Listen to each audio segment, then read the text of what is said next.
Hello, everybody. This is Knight, and today we're on Epic 7, and I'm going to be doing a character overview for Phyllis. She is a Dark Knight of the Cancer Astrology, and yeah, she's a Moonlight unit. In case you couldn't tell already by the dark element, but just look at the character model, the all black, and then the only thing that's showing is the brown hair and the bright green eyes. It's like I like the character model. I really do.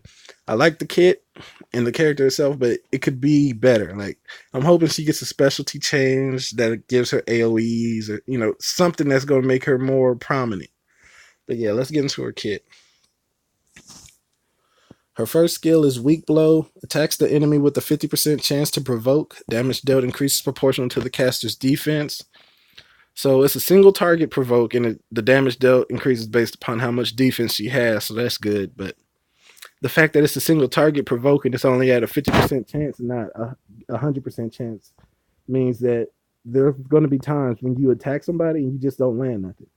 So even at the 75% chance, it's still a chance, but you want this up to 75% chance because of the fact that it's a single target. If you can't land your provoke on at least the one target that you're capable of hitting, it's going to be a problem for her kit anyway. So uh, we'll see. We'll see. But yeah, her second skill is Will. Increases defense when attacked. Increases defense of all allies for 2 turns. Every fourth attack received. Effect can only stack up to 5 times. All right. Now, this skill right here, it'll be at maximum effect when you get hit 20 times. It may seem like a lot, but don't forget that some characters have multiple hits in their one skill. So this could be done depending on the type of team built that you're going against. It could be done really fast. Especially if you're landing that provoke to force them to hit you. So, but it's only one target. That's another thing. Now the third skill is guard. Attacks the enemy and grants barrier on all allies for 2 turns. Barrier strength increases in proportion to the caster's defense. All right. So this is another single target move that has an AoE team barrier for you guys. And she's going to be doing extra damage based off of the defense she has. So she scales on defense on 2 moves, which is going to be very great. And that's the main stat for her, as you can probably tell from her kit. Defense is everything. Her soul burn effect, skill cooldown is decreased by 2 turns. I'll give it her a permanent uptime. See, now this is the downside. Well, it's not a downside, it's like the trick. Now her soul burn effect, skill cooldown decreased by 2. If you look up at her move set, not a move set, but her cooldowns, it's 4 turns. So you already get it down to 2 turns by soul burning it. And then the barrier itself lasts for 2 turns. So it's 100% uptime just by soul burning it. But if you go down to her skill enhance, she also has a 1 turn cooldown. So if you get that, it'll mean that it's a permanent uptime, but it's only she could do it a turn sooner. So she can keep the buff up or reactivate the buff before it even goes away. Just having a always constant barrier. All right. So there are a couple things you could do. Like if you don't want to waste any cooldown, and that's cooldown, Molagora on her to skill her up. You could just use a mage and have her run that artifact that gives her the just to start off with the 10 souls, and you can just skill burn or soul burn this move and have it go down to 2 turns instantly, just for your sort of good start on your barrier. I don't want to say permanent barrier because after you skill soul burn it, it's gonna go back down to having the little 4 turns after you use the second effect. But yeah, well the effect 2 times, but not even 2 times after the second effect. Excuse me, I don't want to confuse you guys, but yeah, after the second effect.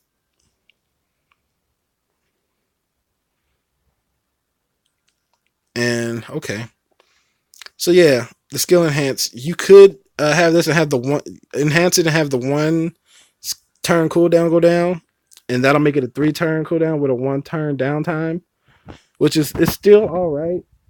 But yeah, so I mean, it's the trick. It's just how much you want to invest into her. If you really want to make her that prime unit, then yeah, go for the Molagora. But I wouldn't suggest it.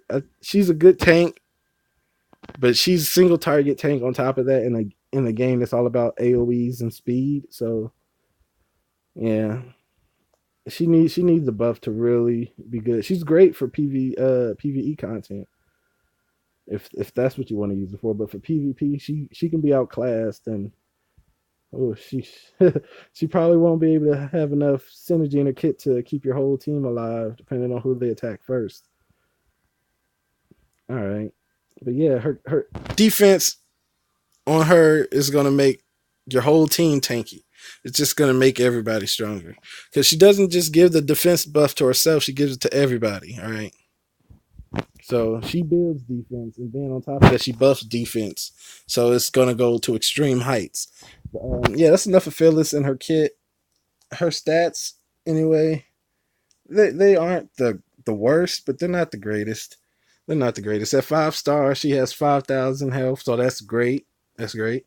Um, her defense is 566. That's a little low for me, especially for 5 star, and she's a knight. And then when you get her to 6 star, it jumps up to 700 defense. All right. Now 700 defense and 64 health. She is going to shine at 6 star. 5 star, not so much, but you get her that extra star, and she's going to be feel like a completely different character. But yeah, let's just go ahead and look at the artifacts. Oh, that's the wrong one. My bad. Let me close that. All right, let's go ahead and look. Oh my goodness. I keep doing it. My bad. All right. Oh, I'm already here in the journal. Yeah, let's. If, you guys, I'm just having a rough one navigating on here. All right, now we're gonna go to the artifact journal. Now, number one.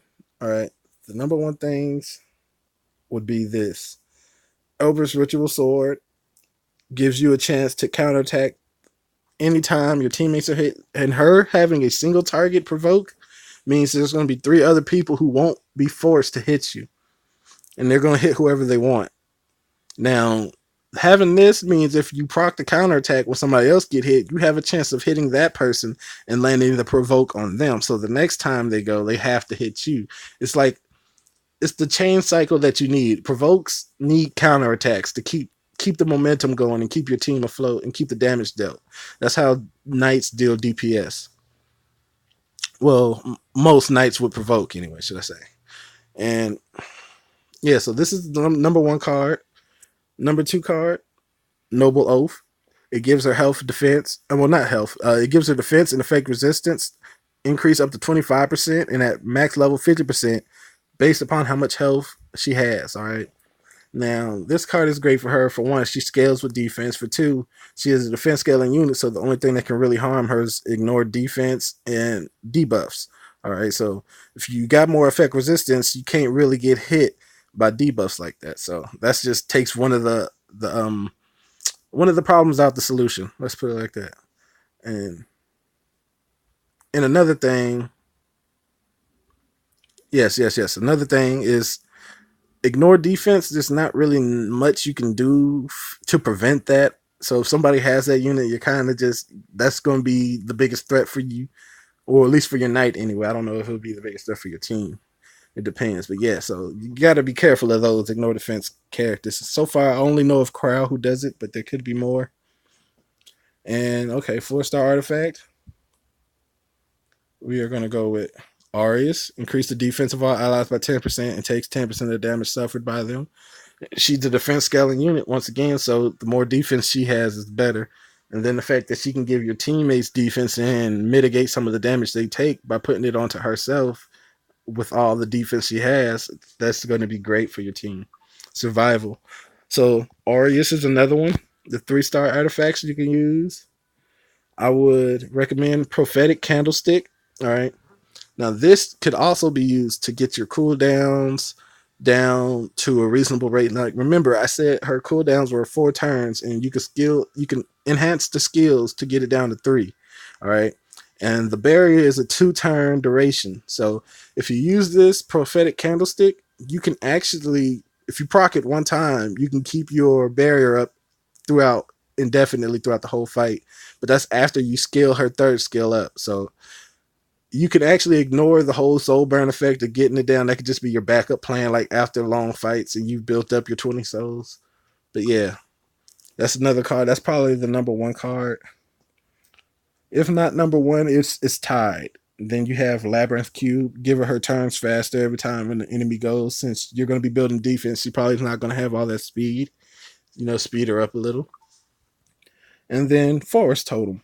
This will give her the sustainability that she needs in order to stick around, since she doesn't heal herself in her kit, and she's already naturally tanky. So this will just help her out even more. It's going to give her a ton of health.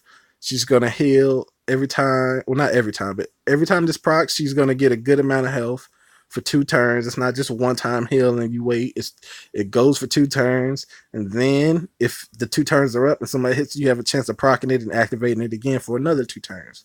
So it's great. It's a real good card, and it's free to play friendly because it's only a 3-star. So those are the cards or artifacts I would recommend. Forest Totem, Labyrinth Cube, and Prophetic Candlestick are the 3 stars. 4 stars, Aureus. 5-star is Elbrus, Ritual Sword, and Noble Oath. All right, and uh, yeah, these misclicks today. It happens so much right now. But all right. Yeah, these are the few artifacts that you will not the few that you will most likely use, but these are the ones that you should be using. All right. For defense scaling units, especially for Phyllis. I done lost track of where I was trying to go. All right. Yeah, so I just had to make my way back here so I can look at this character model while I close the video. Yeah, this has been an overview on Phyllis, and she is a great character.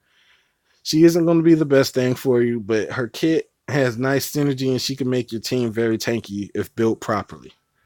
This is Knight. We were on Epic 7 doing a character review, and I am out. All right. See you guys later.